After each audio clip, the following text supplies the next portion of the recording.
ताज्या आणि सुपरफास्ट बातम्या पाहण्यासाठी स्वराज्य न्यूज मराठीला सबस्क्राईब करा आणि बेल बटन प्रेस करा।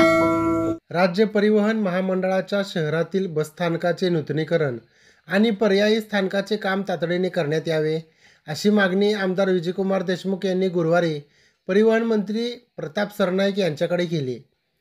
परिवहन मंत्री प्रताप सरनाईक यांच्या कार्यालयात बसस्थानकाबाबत बैठक झाली। यावेळी परिवहन महामंडळाचे अधिकारी आणि माजी सभागृह नेता संजय कोळी उपस्थित होते। सोलापूर बसस्थानकावर 36 फलाटांची संख्या आवश्यक आहे, मात्र 23 फलाट उपलब्ध आहेत। या बसस्थानकावर राज्यभरातून लोक येतात। जिल्ह्यात मोठ्या प्रमाणावर धार्मिक पर्यटन होते। भाविकांची मोठी गैरसोय होत आहे। बसस्थानकामध्ये वाहतूक नियंत्रण कक्ष नाही, चालक व वाहन यांचा विश्रांती कक्ष नाही, उपाहारगृह, औषधांची दुकाने नाही, यासह विविध सुविधा उपलब्ध करून द्याव्यात। बसस्थानकाच्या नूतनीकरणाचे काम सुरू करावे, अशी मागणी करण्यात आली। परिवहन मंत्री सरनाईक यांनी या संदर्भात काम करण्याच्या सूचना अधिकाऱ्यांना दिल्या। पावसाळ्यात प्रवाशांची गैरसोय टाळण्यासाठी तात्पुरता शेड उभारण्यात यावा, अशी सूचनाही केली।